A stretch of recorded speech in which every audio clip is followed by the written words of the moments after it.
Hey everyone, we're back for another one of my Valencia matches in the second SSCI tournament where I finished in second place.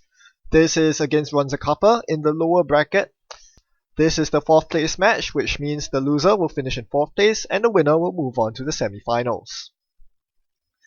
I'm up against NEH, so my pure control Val deck will have to play faster because you can't really control the Astro Train, but I'm so thankful that my opponent decided to bring a deck that I am wholly familiar with. If you remember from my intro video of this Val deck, I mentioned my opponent was playing Mambat City Hall NEH. This is not a museum NEH, this is Mambat City Hall to spam Mamba Temples to res Sands to get the Astro Train going. I am very familiar with this matchup because I brought this very NEH deck to second place in the London regionals, and I knew full well of its weaknesses. Firstly, the deck is very reliant on asset spam to get its economy and draw engine going, with Sensi Actors Union and Mamba Temple being a core part of the deck. Knocking that down will severely hamper the deck, and I have just the thing to do it: rebirth Valencia into Wizard. Secondly, the deck only runs exactly one Biotic Labor. If you are able to cut off all 3 Sands from the board by regularly trashing them, which again I can do with Scrubbers and Valencia into Wizard, the deck only has literally one out: to score the first Astro Script with a Biotic Labor. And if they don't find that Biotic Labor in time, they will be in a lot of trouble. Being armed with this knowledge, knowing the kryptonite of my opponent's deck, that is exactly what you want when you enter a match against your opponent. It is a very huge advantage nowadays in Netrunner, and it's as though you are a student cramming for exams and you only have time to study for one topic, but when that topic is the topic that comes out during the exam, oh how glorious that feels. That's exactly how I felt when I played this game. Let's get down to it.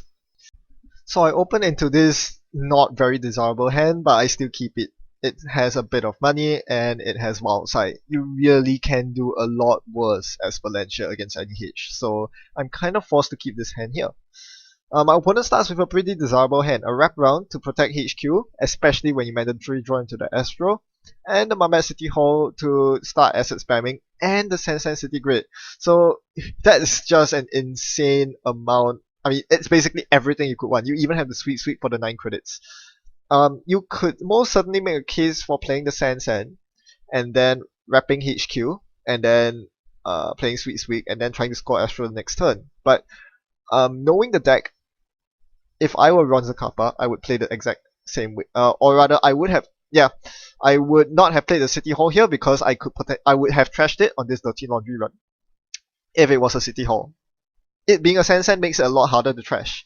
I looked at the Sands and I was like, okay, I mean, there's a chance he has the Astro in hand, but I have to gamble that it's not the Astro in hand. I cannot afford to spend 4 of my real credits to trash that Sands given that there's no money coming up on the horizon. I played the I've Had Worse, and I don't see any money on the horizon. Prepaid doesn't really count as money, so I have to play wild side. I can't trash the Sands. If he scores the Astro here, so be it. I don't have a turntable, I can't do much. So if he scored the Astro here, he would be in a very good position, but he doesn't because he thinks that I'm not going to trash a Sands, and more importantly, it's much better for him to set up his board state. By playing this double Mamba Temple, he can then rest the Sands and easily score the Astro next turn, and that would give him a much better mid to late game. So I don't think what Ronzacapa did here was wrong. It's just that he didn't know the situation I was in. Had he known better, yeah, you could definitely make a very good argument for rushing out that Sands Astro, because he probably didn't know that I was running severe asset hate, and I was very willing to do anything it takes to stop him from scoring the first Astro. So here I play the short gamble after clicking for a credit, and I make it a priority to trash the Sands because the moment he played the Mambat City Hall, that's when I realized what kind of NEH deck he was on. Prior to that, I was in the dark. I haven't played Ronzacapa before this, so I didn't know what his deck was. It could be Fast Row, it could be Butcher Shop, but the moment he rests the City Hall, and once I saw he was on 49 cards, I knew exactly what breed of NEH he was on. I was very sure he was playing the same kind of deck I was playing, that I net deck off one of the American regionals. So I knew I had to trash the Sands. There was no question about it. So at this point, I switched gears all of a sudden. At first, it could have been about rushing the corp, trying to get things down faster than them, but now it's all about suppressing every single one of their remotes. Not to trash them, but to keep him honest. Make sure that none of the remotes are things that can score an Astro script, because as I mentioned in my deck building video, the weakness of this deck is fast advance. Only one turntable in the deck stops Astro Train from becoming a menace, and even though I do have the turntable in my hand, I cannot reliably activate it because I don't have a stacked medium out. So at this point, I need to check every single remote. At this point, I don't need to, however, because I know that servers 3, 4, and 5 are all temples because they have been brought up with Mumbai City Hall. That's one of the downsides of Mumbai City Hall. When you use it, your opponent knows what's in the server, they know for sure whether they need to go after it or not. In this case, I don't. So I'm just going to let him do whatever he wants to do here. Plays a new remote, draws a Sensi, so he slots irrelevant card, the CVS, in server 6 behind the ice, and then goes for the naked Sensi. So back to my turn. Of course, the first thing to do is get some money. There are no rebirths or scrubbers in my hand, so I have to go for blackmail into the remote, followed by running server 7. All this to just keep him honest. Make sure there are no Sensen's on the table, and definitely make sure there are no Astro scripts on the table. So I trash the CVS, and I definitely trash the Sensi Actors Union here. Note that it only cost me 1 credit. This entire thing only cost me 1 credit because I have the bad publicity. So that was pretty good. Now over to my opponent. You notice that even though I haven't had the best draw, I don't have Rebirth or Scrubber yet. My opponent has had a pretty awful draw as well. He sneaks an Astro into the server, knowing full well I have the same old thing. On the first click, I played an Inject, hoping to find something good, but there's no fouls, there's no breakers, there's no blackmail. So at this point, I'm forced to play the same old thing. Now the commentators were saying here, you won't play the same old thing, why would you? But for me, it seems like the right thing to do. I mean, there's not much better else I can do with my turn. I can play prepaid Dirty Laundry, that's okay. The thing is, when you know your matchup and you know what's the weakness of your opponent, you have to go at it.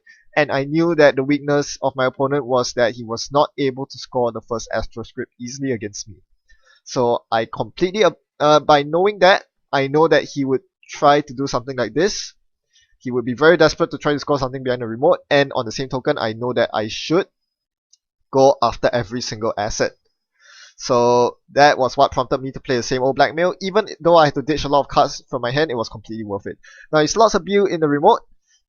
This could be a bluff, this could not be a bluff. Again, with my double draw from outside, I see no breakers. I really want to contest it, or at least force him to rest the ice. But drawing into Lucky Find and Prepaid makes my decision pretty clear. And the Chronotype, no less. I'm going to play the Prepaid, I'm going to Dirty Laundry a random server, and then I'm going to play the Chronotype. Now, what server do I Dirty Laundry here? I could just do Archives, but it just makes sense to run a temple and trash it. It only costs 2 credits to trash a temple with Valencia backpub, so why not just trash it? It's click compression. So yeah, Dirty Laundry is not simply money. Even though the main purpose of that run was to get money, why not get a side benefit? Why not suppress the corpse economy? That's exactly what I did. So the next wildside draw gives me the bad pup. I need to deal with his server 6 in case he begins slotting more stuff in there.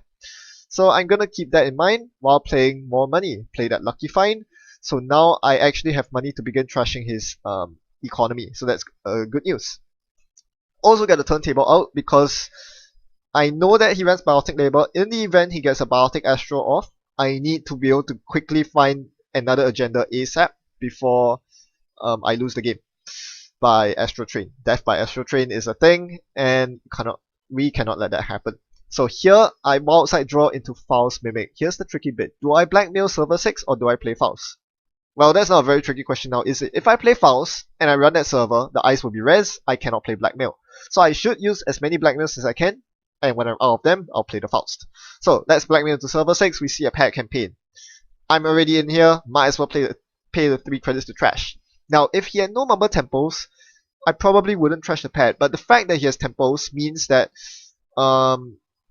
he will get the drip 1 credit starting next turn, and I don't really want him to be rich. Why? Again, the Biotic Labor is what I'm scared of. He can play Biotic Labor, so I need to keep him as poor as possible to make it very hard for him to score out. And if he does attempt to score, I can easily run his centrals because he probably won't have the money to res any big eyes against me should he play a Biotic Labor.